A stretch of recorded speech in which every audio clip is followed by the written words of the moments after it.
Boa noite, gente. Saudações bactinianas. Iniciando mais um Entre Vozes. Hoje é o segundo dia na presença da Carmen Lúcia. Então agradeço quem já estava conosco ontem e segue com a gente aqui hoje. A quem vai também chegando, né? A partir deste momento também fica o meu agradecimento. Tô dando uma olhadinha. Esses momentos iniciais sempre são pra gente ir chegando e aquecendo. Então, quem for chegando já vai compartilhando esse diálogo com quem possa interessar. Lembrando que hoje a gente está aqui novamente. Oi, Carmen. Tô vendo que você está chegando. Já vou tentar te chamar. Chamando, né? Vamos ver como é que vai fluir a nossa conexão na internet, né? Porque no restante, nossa conexão tá ótima. Olá! Ai, agora deu certo. Agora sim. Ai, que bom. Tomara que sustente assim, né, Carmen? Mas estamos aqui, firmes e fortes, né? O diálogo ontem se deu, a gente segue, mesmo com os percalços aí a questão burocrática da internet, a gente segue, porque o que interessa é dialogar, né? É bem por aí.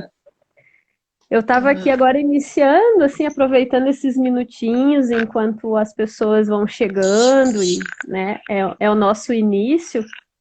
Então, para reafirmar, né, o meu agradecimento a quem participou ontem, mesmo que não tenha chegado ainda hoje, que ainda vai chegar, né, porque a gente está começando aqui o diálogo, a aquecer, né, para a nossa sequência. Então, eu estava agradecendo a quem já fez parte ontem e segue hoje, a quem vai chegar.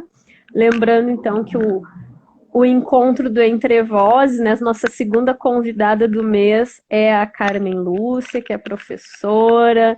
Também, eu disse, apaixonada por Bakhtin, também como eu. A gente vai encontrando os apaixonados por Bakhtin, né? E mesmo quem não conhece, tem a oportunidade de se apaixonar e aí conhecer e misturar suas sensações e suas vozes com a gente também, né?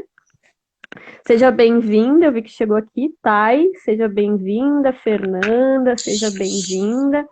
Então, esse diálogo aqui é a sequência, né? A gente sempre vem falando da importância dos contextos, né?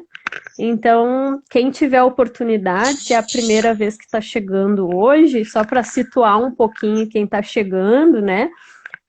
Todo final de semana tem um convidado aqui para dialogar, para que eu não fique aqui só eu falando, né? Para que eu também exercite a minha escuta e possa conhecer outras pessoas maravilhosas que trabalham com seus objetos aí de desejo, que a gente veio falando ontem, né, Carmen? E hoje o foco da discussão também, né, é o discurso de posse do presidente Jair Bolsonaro, e aí a gente vai trocando também olhares, né, possíveis para esse discurso, né, que tenham alguma relação com o Bakhtin, com os preceitos, as diretrizes, o pensamento dele, para que a gente possa exercitar essa nossa análise, né, a respeito não só do discurso em si, mas de várias questões também que envolvem o discurso, né, que vão para além dele, no sentido também de sentidos outros que a gente justamente acessa não só pela materialidade, né, materialidade linguística, o texto em si, né, vamos dizer assim. Então, ontem, só para recapitular um pouquinho, a Carmen chegou. Olá, seja bem-vinda. Salete. Então, ontem a gente veio trocando já algumas ideias, né, Carmen? Te agradeço mais uma vez pelo convite, essa oportunidade de a gente dialogar. Então, a Carmen ontem já trouxe um pouquinho da caminhada dela, das práticas dela como professora e também já deu um pouquinho uma entrada, né, sobre alguns conceitos, mas sempre aquela ideia, né, gente, que a gente tem aqui de trazer, conceitos, mas a proposta do Entre Vozes não é para que a gente fique teorizando, né? Para que a gente fique delimitando conceitos aqui, né? Mas é fazer uma reflexão, né? Problematizar muitas vezes os conceitos e compartilhar um pouco do pensamento bakhtiniano através da nossa visão, né? De como a gente vai enxergando esses processos a partir das nossas práticas, né? Então, a Carmen, ela escreveu um artigo justamente enfocando a questão ideológica, né, no discurso do presidente Bolsonaro. Claro que isso mexe muito com a gente, né? Ontem a gente falou um pouco sobre isso, então quem tiver a oportunidade, dá uma olhadinha lá, a primeira parte, que foi de ontem, está disponível aqui no Instagram e também no YouTube. Para quem está chegando pela primeira vez, tem o canal lá, então se gostar, se curtir o que está acontecendo aqui, eu peço que se inscreva, curta, compartilhe, podem deixar perguntas, questões, comentários, enfim. E eu vou passar a palavra a Karen, porque o nosso tempo é super curto e o assunto é denso, né? No mais alto grau ideológico que essa palavra possa alcançar, né? Pelo tema, ele mexe com todos nós, como eu disse, para além da academia, né? Para além de um mundo de pesquisa. Oi, Mário, seja bem-vindo novamente. Então, hoje, a proposta é a gente entrar mais no discurso em si, né, Carmen? Que tu queria trazer para a gente alguns elementos. Então, fica bem à vontade para começar por onde tu quiser e a gente vai seguindo aqui. Muito obrigada. Eu que agradeço mais uma vez, né, pela oportunidade. Acho que hoje a internet está bem melhor, então Tá a gente vai melhor, poder né? fazer um diálogo, né, com mais interação e menos pausas, como a gente estava fazendo ontem, né? Enfim, quando se fala de relações dialógicas de textos, ou com relação quando a gente estuda isso em linguística aplicada e estuda isso também em Bakhtin, né? É muito notório que isso ocorre sempre em todos os discursos, né? Em todos os gêneros discursivos. Porque, partindo do princípio que nada é criado do nada, sempre parte de um discurso, sempre parte de um outro discurso e sempre reflete e refrata um outro discurso, né? Ontem eu quis falar sobre questões de criações ideológicas de signos, e aí eu acho que um pouco, é, eu falei um pouco descontextualizada com relação ao contexto do discurso do presidente, e aí hoje eu vou focar mais na questão do discurso dele em si, né? Desse diálogo de ideologias que ele faz. E o que é interessante, como eu falei ontem, existe essa questão dos signos ideológicos, da criação dos signos ideológicos, de várias esferas, né? As esferas da ciência, as esferas da filosofia, a esfera da religião, e que é muito presente essas criações ideológicas das esferas da religião transitando entre a esfera política, né? Há um diálogo muito notório. Se você analisar o discurso nazista, né, a ideologia nazista, com a ideologia que o presidente também dialoga, né, com alguns conceitos da ideologia nazista, com alguns conceitos do contexto histórico da ditadura, né, que são carregados de ideologias, a gente vê que está presente no próprio discurso de posse dele, antes mesmo do resultado das eleições, existe muitos contextos muito presentes com relação a isso, né? Frases, enunciados muito presentes. Teve uma reportagem, um artigo da revista Piauí, de setembro de 2016, que uma jornalista, Consuelo Diegues, a entrevista, né, o deputado, então o deputado Jair Bolsonaro, e faz alguns questionamentos. E ela diz que quando entra na sala dele, lá no gabinete dele, tem logo de cara ela viu lá quadros de alguns torturadores aqui da época da ditadura, né? E aí ele faz assim, você queria que tivesse quadros de quem? Da presidente Dilma? Né? Então, já existe a partir daí, notoriamente observado, uma ideologia presente, um conceito ideológico, né? Que ele dialoga. E aí existe muito presente a forma como ele estrategicamente coloca nos seus discursos, né? Muitas questões. Eu faço até, eu tenho até quando a gente estuda muitas vezes literatura, e aí a gente estuda sobre o gênero narrativo épico, eu percebo muito que, mesmo na época do romantismo, a gente ainda conserva muito esses conceitos em outras esferas também. Como o romantismo foi um movimento político, filosófico e artístico, a gente vê que também tem algumas características relacionadas com a questão política. Por quê?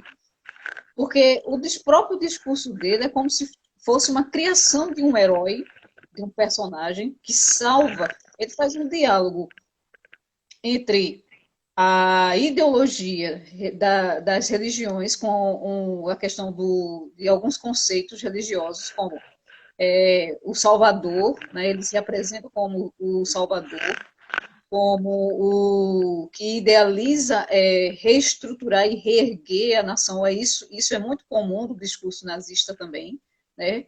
Que Hitler dialogava muito com essa questão de reerguer, né, a Alemanha, de interpretar, né, como uma consciência nas pessoas, né, de uma representação de um herói. E isso a gente vê muito, né, tanto nas religiões, né, voltando para as religiões, que tem sempre aquela questão relacionada ao sacrifício, que isso aconteceu muito no nazismo, o sacrifício de pessoas, que era para que houvesse o propósito, né, de uma virtude, de um herói, né, que a gente, na literatura é muito presente isso. E eu até, às vezes, eu pergunto aos meus estudantes, vocês sabem por que vocês estudam literatura? E eles não sabem responder por quê.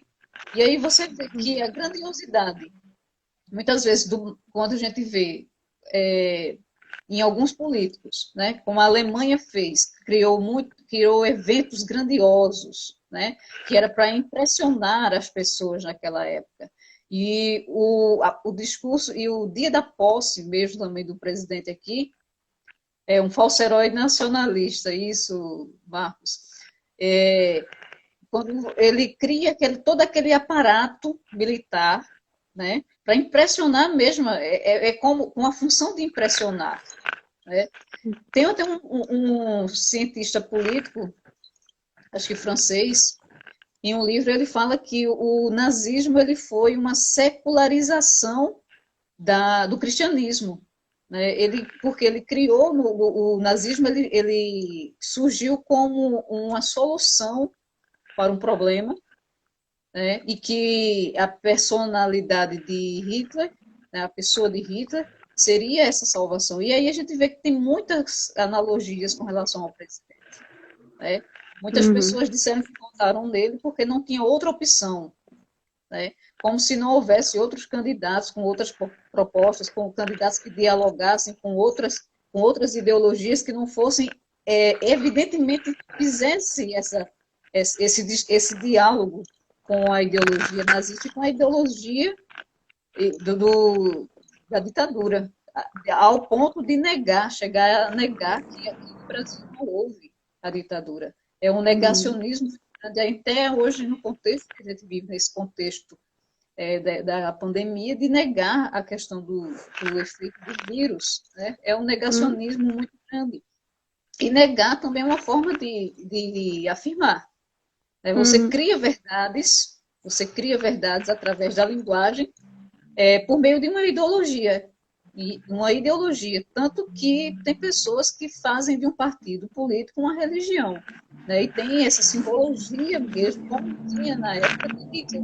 É bem evidente, se você for ler alguns textos do nazismo, relatos daquela época, as fotos da época, você vê que tem um exibicionismo muito grande com relação à questão de mostrar a grandiosidade daquilo ali e de mostrar um sentimento virtuoso, um sentimento superior, algo que seja superior, que leve as pessoas ao sacrifício de querer seguir e buscar esse ideal a todo custo, né?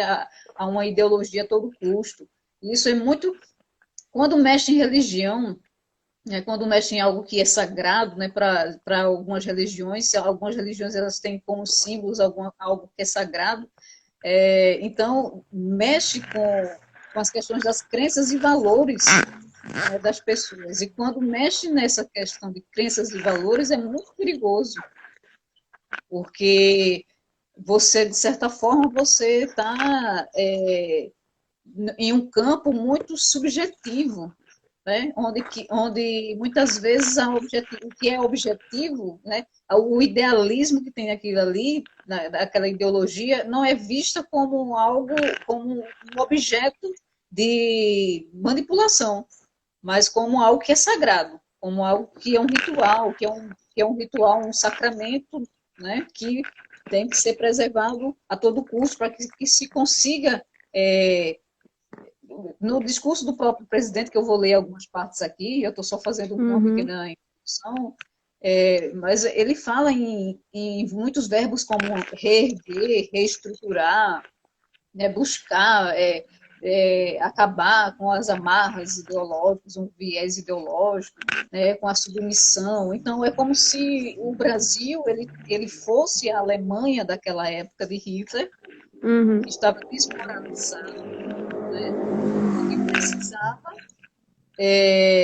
ser reestruturado, ter uma nova ordem, ter novos preceitos, né, novos valores que fossem mais significativos a um determinado grupo social, na verdade. Porque aí a gente entra no marxismo, a questão da identidade de grupos, né, da ideologia de grupos, que aí ele fala no discurso dele sobre a preservação dos nossos valores. Então, dos valores de quem?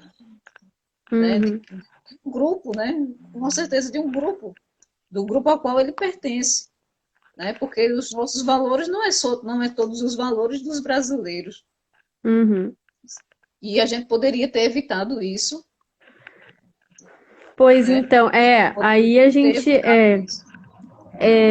só fazendo vou entrando um pouquinho, Carmen, vi que tem alguns comentários, eu vou ir lendo assim à medida que eu vou vendo que tem, para que a gente não perca de vista, porque senão depois fica mais difícil, né? Deixa eu só ver, porque eu acho que tem bem a ver com o que tu tá colocando aqui. Margilvan, isso, né? Um falso herói nacionalista, bem observado. A gente vai continuar justamente trazendo os elementos que vão reforçando justamente essa imagem, né, que a gente vai fazendo e que também não é aleatória, né? Não é a palavra só que diz isso, né? A palavra dicionarizada, né, lá, partes fragmentadas, é todo um discurso que traz um valor, né? Um valor no mundo, e aí a gente vai continuar falando disso. Aqui a Valéria, tudo bem? Ele é professor de história, um colega meu. Ai, que ótimo, seja muito bem-vindo, que legal que tu está aqui para a gente ir discutindo. Amo chimarrão também, a Valéria, eu tô com o meu chimarrão aqui hoje. Minha mãe entrou, olha, que legal.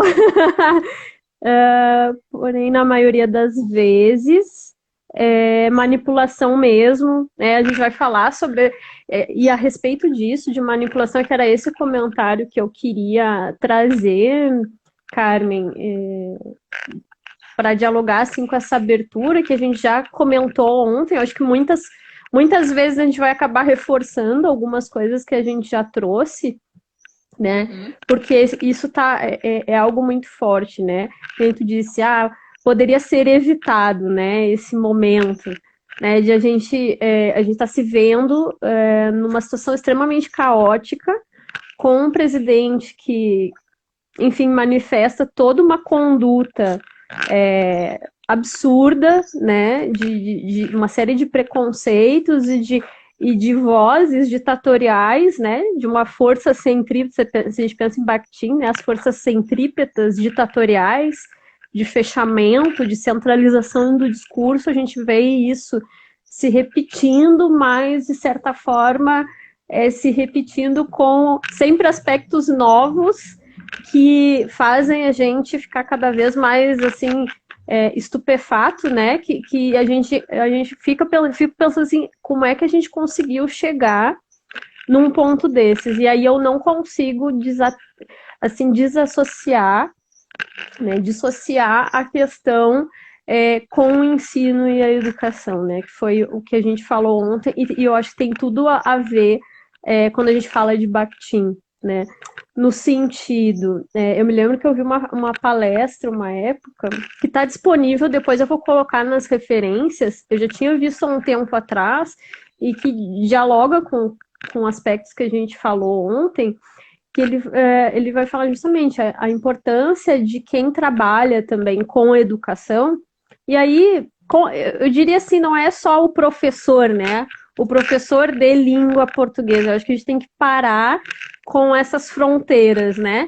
Todos trabalhamos com linguagem. E enquanto a gente não se dê conta, como povo, como sociedade, que é através da linguagem que a libertação é possível, de que um outro mundo é possível, com mais respeito, com respeito à diversidade, à dinâmica da vida, a gente vai apanhar muito ainda, sabe? E porque eu vejo assim, ó, estava falando, né, a nossa geração muitas vezes e a geração dos nossos pais, dos nossos avós, não raro a gente vivia num sistema educacional baseado lá na gramática normativa, né, naquele formalismo. E aí a gente pensa assim, são situações que não nos preparam para ler a vida, né? São aquelas propostas que não nos colocam numa posição de reflexão, né? E aí é que Bakhtin entra com a grande riqueza da filosofia, né? De pensar a linguagem nesse campo filosófico, né? Que as palavras não são aí tudo aquilo, né? Que as palavras não são neutras, que existe um sentido que vai para além da palavra, mas eu preciso dela para que esse sentido aconteça, mas sem limitar, né? A língua em uso, né? E aí, trazendo, obviamente, essa chamada, tem uma hora o Faraco fala, depois eu coloco as referências, tá, gente? Ele vai falar algo do tipo assim, até anotei aqui, ele diz assim, ó, se na tua cabeça linguagem é gramática, o teu ensino vai ser gramática. Se você percebe a linguagem como uma realidade sociocultural, interacional, é outro tipo de ensino que você vai fazer, né? E eu acho que isso a gente consegue ver, isso é um resumo para todas as relações, né? Em relação à linguagem. Há profissionais de diversas áreas do conhecimento que trabalham com linguagem. Vou dar um exemplo, advogados, né? Todos nós trabalhamos com linguagem. Mas às vezes tem um olhar tão estrangeiro, parece, como se só professores de língua portuguesa trabalhassem com linguagem, né? Então a gente aquele olhar, assim, matemática, gente, é linguagem. Geografia é linguagem. Parece que língua portuguesa só existe nas aulas de língua portuguesa, redação e literatura. E aí é um grande perigo, né? Porque aí vem aquelas propostas que não nos fazem justamente refletir, né? Aquelas propostas de redação que a gente fazia lá quando era criança, né? Com temas totalmente fora da nossa realidade, né? Que não nos fazia refletir muitas vezes sobre o que estava acontecendo. E a consequência é justamente isso, é a gente, por exemplo, eleger um presidente, né, colocar no poder um presidente que veicula uma série de discursos que, se a gente não domina, se a gente não está atento para o que a linguagem, né, para o poder da linguagem, a gente está perdido. A gente precisa trabalhar de uma outra maneira, né, com essas noções. Né? A gente estava falando disso, só para trazer um pouquinho desse link. Deixa eu só ver aqui um comentário, verdade, Marice. Qualquer coisa tu me ajuda a ler aí, tá, Carmen? Que às vezes para mim, eu não sei, não está aparecendo todo aqui. No Brasil, a pandemia do ódio e da estupidez parece jamais ter fim. Pelo menos até que esse monte de alucinados que mistura fé com milícia, charlatanismo com fake news não tem desgraça. Aí, claro, eu vou deixar que a Carmen avance com os exemplos do discurso, porque com certeza isso, né, essa atmosfera está lá, né, nesse discurso. Linguagem está na música, meu piano, com certeza, sou físio, faço minha viagem através das mãos, com certeza. Linguagem está em todos os cantos, nos encantando sempre. Oi, Ivo, vi que tu chegou agora, obrigada pela presença. Cristina, Letícia, sejam bem-vindas. Então, pode seguir, eu só queria fazer aquele link, né, da importância, né, a gente vai trazendo, mas pode dar sequência, Carmen. É bom porque vai agregando, né, outros diálogos também, outros pontos de vista aqui.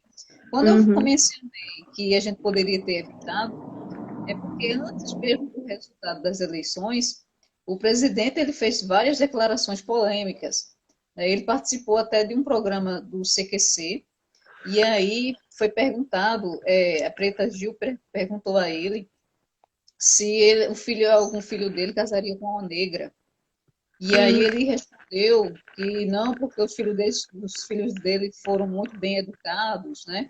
E aí, quando isso veio à tona, né, que teve uma polêmica muito grande em cima disso, ele disse que houve uma edição do programa que a resposta que ele havia dado não era para aquela pergunta, tinha sido para outra pergunta que o programa colocou e editou como aquilo que ele tinha respondido. E aí foi solicitado ao programa que a fita original, né, o material original fosse mostrado para que fosse comprovado. Porque, assim, o parlamentar ele tem o direito de se expressar, né, que até antes disso houve aquele episódio com aquela deputada lá que ele falou que não estupraria ela, porque ela não merecia. E aí teve mais essa outra polêmica, e ele não, por ele ter se expressado daquela forma, racismo é crime, né? Pelo fato dele, mesmo pelo fato dele ser um parlamentar, ele perderia o direito, porque ele cometeria um crime se fosse comprovado que realmente ele falou aquilo no programa. Mas aí o que foi que aconteceu? Quando solicitaram a fita, né, original, o CQC falou que a fita tinha sido destruída. E aí, como é que você destrói um material, né, que comprova que ele falou realmente aquilo, e que foi solicitado e que não tinha como comprovar? E por conta disso, como não tinha como ele comprovar que não foi aquela resposta que ele deu, ele ganhou a causa. E aí, ele estava livre para concorrer às eleições, porque até então, se ele tivesse processado por isso, ele não teria direito de concorrer. E a gente teria evitado isso. Né? Isso e todos os outros. Essa questão do auto-sacrifício, do sacrifício que se fala, né? Quando ele, em uma entrevista também, ele fala que morreria 30 mil, né? Poderia morrer 30 mil, então é muito semelhante ao que se falava. Tem um filósofo também na época de Hitler, que ele falava muito sobre essa questão do sacrifício dos judeus, né, para que fosse imposta o ideal, aí, aquela ideologia nazista, ela só poderia ocorrer, né, essas virtudes, esses sentimentos nobres, essa superioridade que se pregava, que isso é muito semelhante, se a gente for fazer uma outra analogia com uma outra esfera, né, com outro diálogo, que é uma outra linguagem que é a literatura, a gente vê que isso é muito presente nos heróis que a gente trabalha com o romantismo. E aí se fala muito isso nessas ideologias. Existe sempre esse sentimento de virtude, esse sentimento de superioridade na própria linguística também. Porque quando a gente estuda linguística, essas variações linguísticas que a gente estuda também, elas passam por um certo tipo de preconceito, né? Essas variantes de regionais, geográficas, enfim, passam também por um preconceito, por ser uma identidade de grupos, que tem que ser tem que ter a superioridade da gramática para regulamentar a fala do indivíduo, porque aquela fala que se fala ali não é corretamente o que a gramática normativa determina que o indivíduo fale. Até na própria língua, né, no próprio código linguístico, existe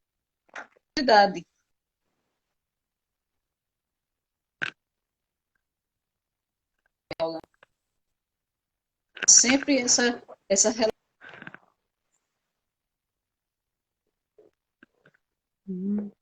Gente, para mim, alô, para mim trancou aqui, congelou a imagem da Carmen e o som também.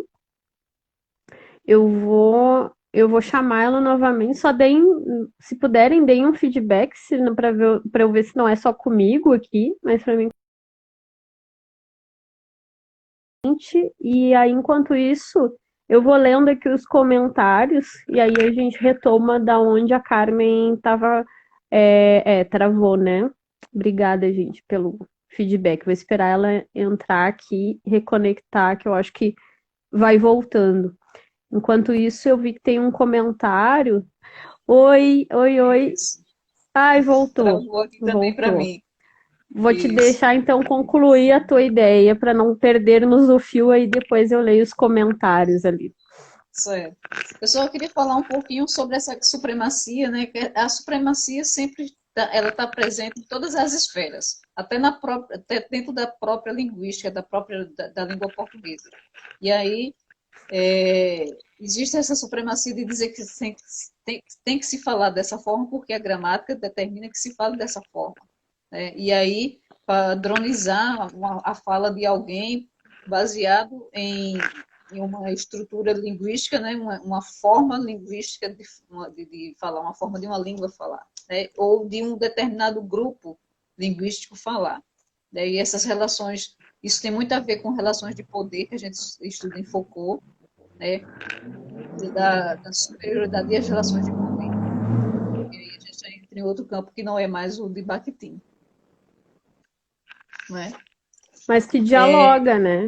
Que dialoga muito com o Bakhtin. Uhum. E aí, eu vou começar a ler algumas partes do discurso dele aqui para a gente comentar sobre. Exato. Certo? Uhum. Para a gente não perder muito tempo também. Uhum. E aí, tem uma parte que ele diz aqui, né, ele diz: volto a esta casa não mais como deputado, mas como presidente da República Federativa do Brasil, mandato confiado a mim pela vontade soberana do povo brasileiro. Isso aqui já é uma mentira, porque não houve uma vontade soberana, né? O que a gente vê, se a gente for analisar estatisticamente, o que beneficiou muito mais a ele foi mais os votos que foram contabilizados como brancos e nulos, do que propriamente as pessoas mesmo que votaram. Porque o contexto histórico em que ocorreu, as pessoas estavam desacreditadas da política, né? E muitas pessoas não quiseram realmente se manifestar ou manifestar um voto a nenhum candidato. E aí isso favoreceu, mas favoreceu aquele que recebeu um pouco mais de votos, né? Isso não foi a vontade soberana do povo. E ele diz: estou certo de que estamos enfrentando enormes desafios, mas que se tivermos a sabedoria de ouvir a voz do povo, outra coisa é outra mentira, né? Ele não ouve a voz do povo, né? Ele só ouve uma determinada elite, ele não ouve a voz. Tanto que tem muitos projetos dele, que são muitos projetos na Câmara que são aprovados de um dia para o outro, não se faz nem, o povo não fica nem sabendo o que é votado, né? Não se escuta as pessoas, ele não escuta, ele finge que escuta. Então, alcançaremos êxito. Aí ele diz assim, o que eu acho bem interessante, ele diz: levaremos, né, através do exemplo e trabalho, levaremos as futuras gerações a nos seguir nessa tarefa gloriosa. Aí aqui a gente vê, né, colocar tarefa gloriosa, política como uma tarefa gloriosa, né, é a mesma coisa que romantizar, né, a política, colocar a política como algo, uma missão, como algo muito romântico, né, que ele cria um herói, ele é um herói aqui da pátria, ele se apresenta como um herói aqui, né, e chama as pessoas a seguir, né, a ter esse mesmo sentimento e a seguir ele nessa tarefa gloriosa, né? Outra coisa que ele fala: vamos unir o povo. Em nenhum momento isso aqui houve uma polarização muito, muito grande, e ainda hoje a gente vive essa polarização. Não houve união de povos, nunca houve, até porque ele falou muitas vezes sobre questões indígenas, de dizer que o índio não ia ter mais nenhum centímetro de terra. Então isso aqui não existe união nenhuma, né? Quando como ele quis colocar, até como na ditadura também, de colocar, que ele ia varrer o PT, isso aí é uma forma de você já silenciar a voz do outro, você não ouvir, né? De você ser superior, né? Do grupo, seu grupo social ser superior ao outro. Então, de acabar com as vozes divergentes, os que pensam contrariamente ao pensamento dele. E é outra coisa. Você está conseguindo me ouvir, Marisa? Agora voltou. Antes estava cortando. Eu consegui pegar o sentido no geral, mas estava dando uma travadinha. Deu uma congelada na imagem, mas não prejudicou assim o fluxo. Não sei para o pessoal aí. Qualquer coisa, deem um feedback, tá, gente? Se não deu para pegar, que a gente retoma aqui, que a Carmen retoma a reflexão. Certo? Pode seguir, Carmen, não quero te interromper. Certo.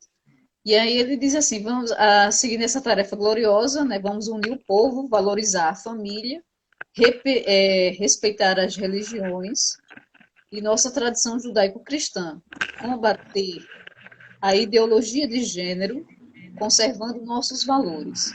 E aí, quando ele diz conservando nossos valores, é os valores de quem? Exato. Não é? É os valores de que grupo? Né? E aí, outra coisa que ele fala aqui, é nossa tradição judaico-cristã, ele já evidentemente, ele já deixa claro que as outras variações, né, de religiosas não estão muito presentes nesse discurso, né? Até quando ele fala nossos valores. Faz sempre uma referência. Existe um diálogo muito evidente nessas referências das religiões, né? Desse sentimento religioso. Tanto que as simbologias que ele pega, né?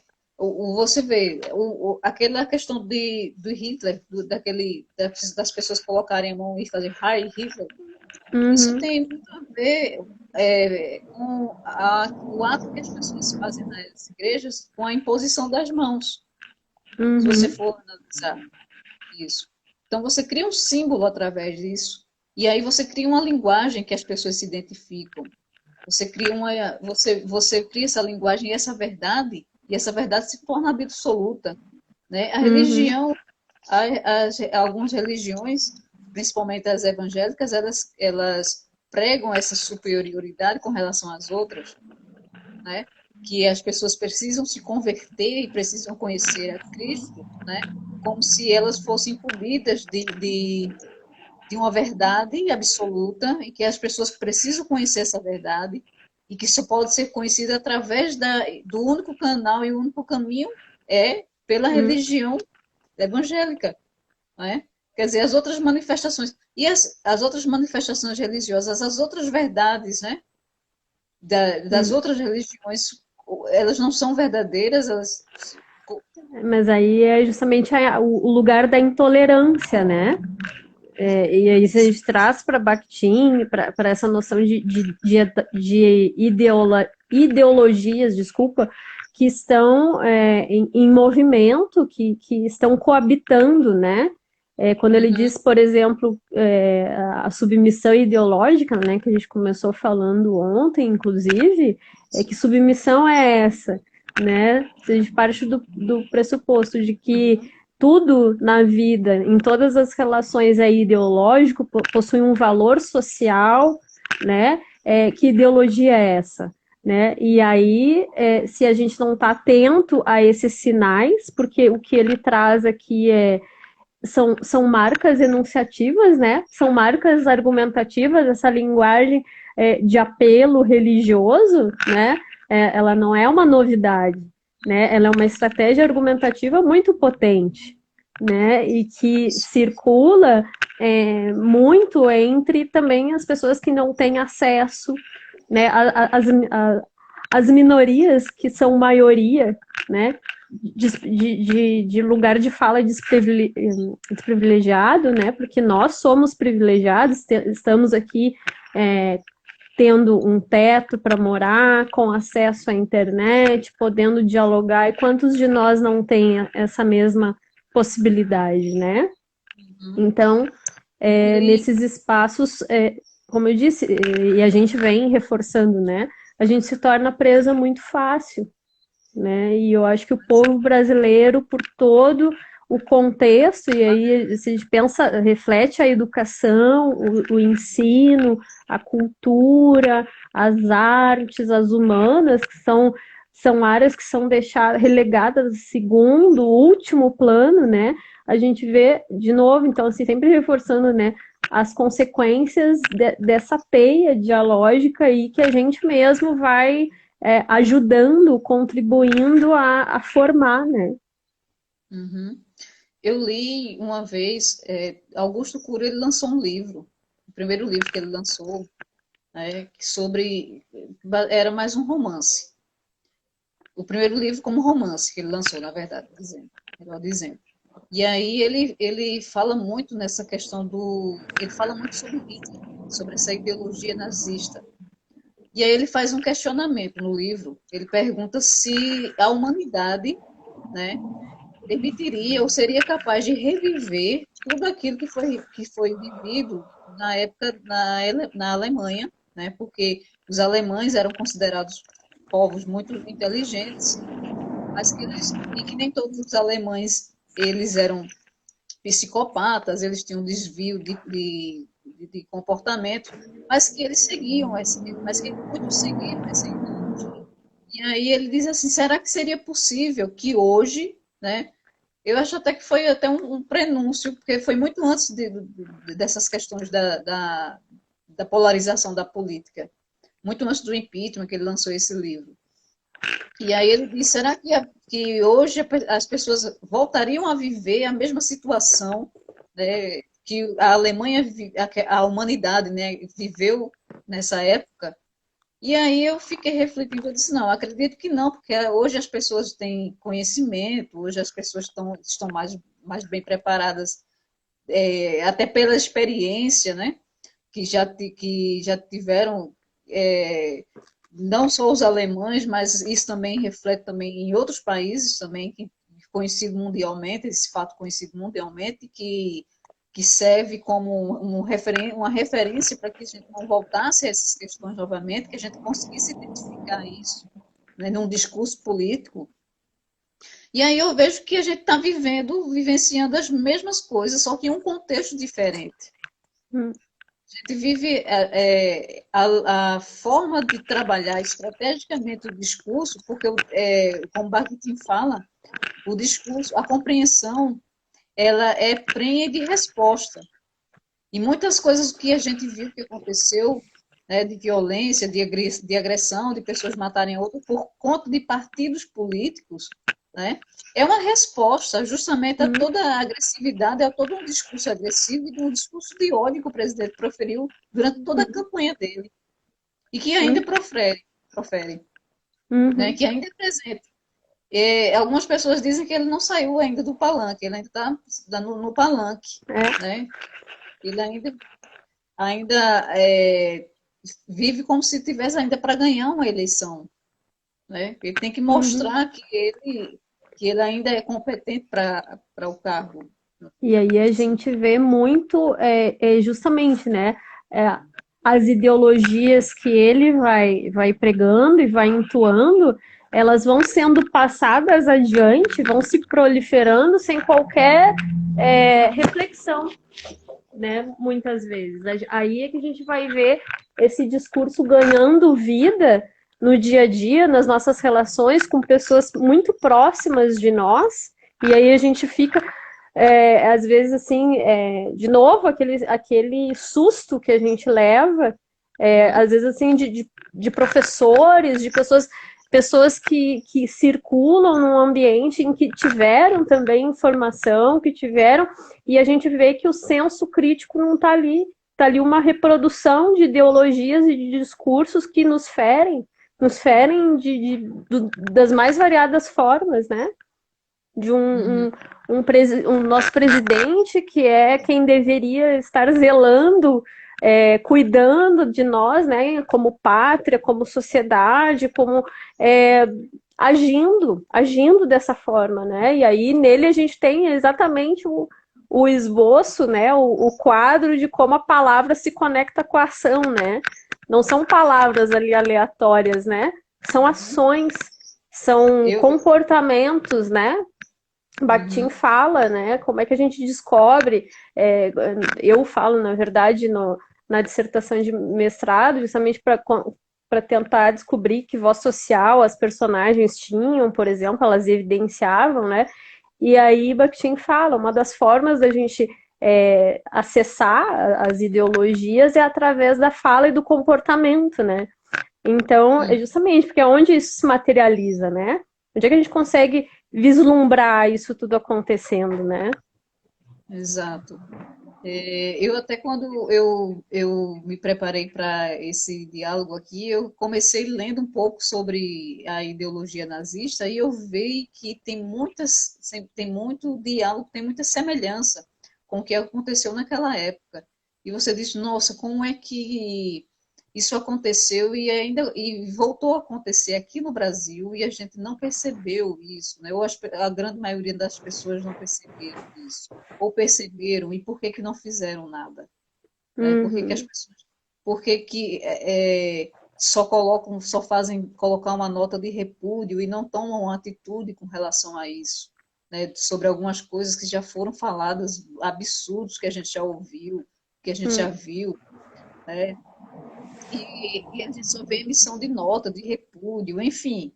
Por que que não se toma uma atitude? Por que existe essa conivência desse tipo de pensamento? O que é que está por trás disso? Né? Quem está comandando tudo isso? Por que que a gente está até hoje sem um ministro da saúde? Vivendo uma pandemia e deixando ser um ministro da saúde.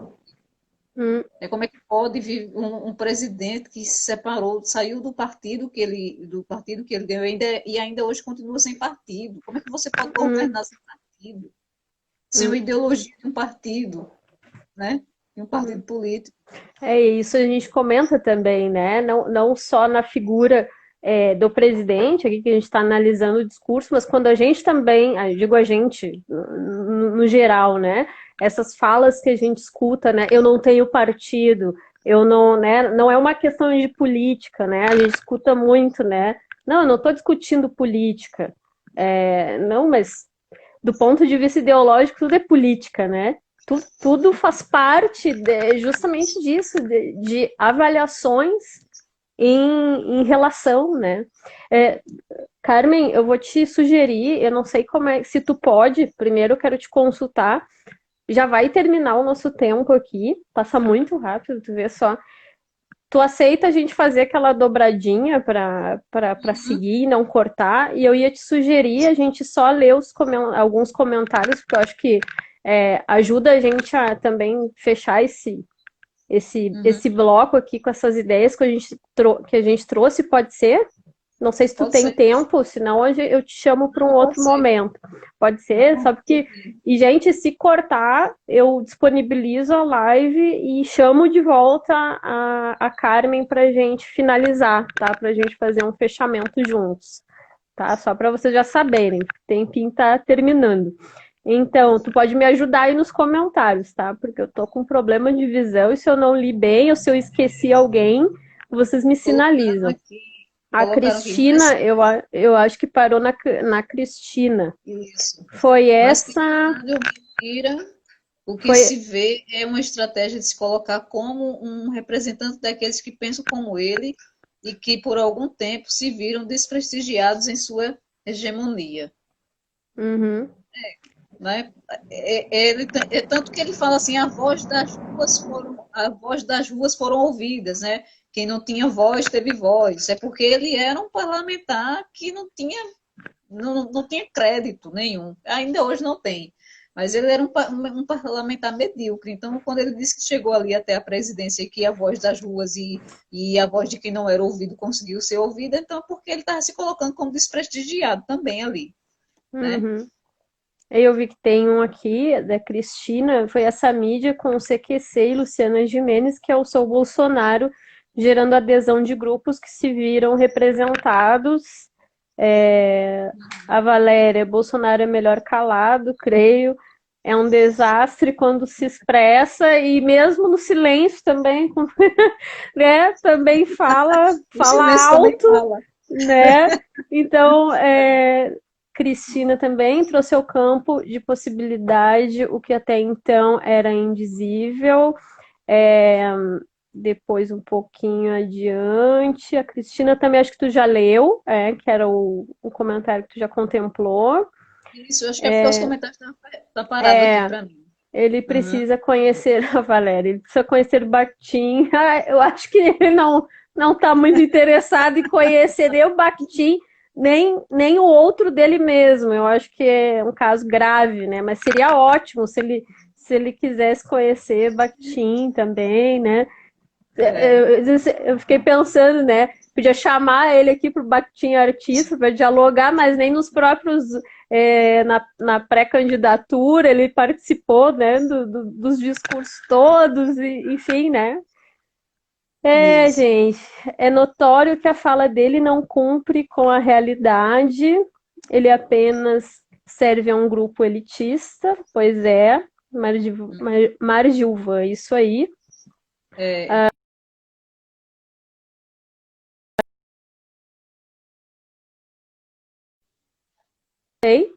Voltei. Não sei onde eu apertei, me desesperei aqui, Jesus me ajuda. Clarice, cada ministro que ele nomeia traz a marca de seu ímpeto genocida. Tá rolando várias ideologias aqui, né? Deixa eu ver só. Povo, família, religião judaico-cristã, simbolismo, suástica, armas. A religiosidade se torna forte instrumento de manipulação de massas para políticos. Eu estou lendo e aí, Carmen, tu também, a gente vai se conduzindo lá para o outro momento, a gente continua debatendo isso. Deixa eu só ver aqui. Com Deus no coração, matando 30 mil. É forte, né, gente? Incoerência sem fim. Nunca antes se viu cristãos fazendo arminha na igreja. Isso é uma outra. Aí a linguagem também verbo visual, né? A gente também vai trazendo essas outras imagens que vão compondo esse discurso que se dá, não só, como eu disse ali, no discurso linguístico, né, material, no texto, mas nesse texto que se dá na vida, né, através das ações, né, que a gente vai... É aquilo, né? A gente não vai formando a imagem de uma pessoa, de uma situação por um caso isolado, né? É toda uma sucessão de contextos que vão nas recorrências, né? Quando a gente vai analisar um texto também não é assim. Quando a gente vai ver as características fortes daquele texto, são as recorrências, né? O que se destaca ali, e é o que a gente vê quando se trata do discurso do presidente, são essas recorrências, né? Então isso vai reforçando essa imagem e nos conduzindo para um lugar assim, não, a gente não está louco, né? Isso realmente está acontecendo. E o que fazemos, o que faremos, né? Como que a gente sobrevive diante desse quadro, né? Enfim, deixa eu ver aqui. Parabéns pela live. Aí eu acho que agora a Valéria falou arianos, né? A gente falou de astrologia, teve uma entrevoz que foi astrologia e Bakhtin Bolsonaro é ariano, né, gente? Nada contra os arianos, adoro arianos, né? Mas ali ele é um ariano na sombra, né? É importante a gente sinalizar isso. É um ariano que está usando, né, o seu potencial, infelizmente, com um discurso muito negativo, né? Penso que os seguidores e apoiadores mostram, derrubam suas próprias máscaras. Certo. Está preocupado com os filhos, as investigações. Vamos ver. Moro discordou com o andamento das coisas e logo saiu. Achei que Bolsonaro ia desmoronar. Aristóteles afirmou que todo homem é naturalmente político. Dobradinha, dobradinha, que o pessoal já falando da dobradinha. Diante do Jano, exato, Jano Bifronte. Só não tá aparecendo para mim quem, acho que é a Cristina. Isso, Ariano enquanto seres superiores também. Mas eu me remeteu à questão da astrologia, que a gente discutiu aqui também, né? E não é por acaso, aí a gente vê a ideologia no termo arianos, né? Que tem toda uma, inclusive se a gente pensar mitologicamente, né, também, esse Ares, né? O que ele remete, mas enfim, acho que é isso. Gente, quero agradecer muito, tá? E peço que vocês continuem com a gente, só para a gente fazer o fechamento, para não cortar aqui. Eu quis ler, porque senão a gente perde os comentários e aí a gente vai tratando isso agora na dobradinha ali para a gente finalizar, todos juntos. Espero que quem puder siga aqui junto com a gente, e quem não pôde, precisa sair, igual vai ficar disponível. Quero agradecer a quem já esteve desde ontem, hoje, e então quem puder, fica que vai ser show, tá bom? Obrigada, gente. Sigo contigo, Lúcia, e com quem mais quiser, né? Para quem é da época do Chapolin, sigam-me os bons, né? Então a gente segue na dobradinha assim para finalizar. Oi, Guilherme! Nossa, tô vendo o professor Guilherme chegando aqui. A gente está finalizando, mas eu vou disponibilizar a live aqui e a gente segue para fazer o fechamento, tá bom? Um grande beijo. Já já eu volto e chamo a Carmen também. Tchau, tchau.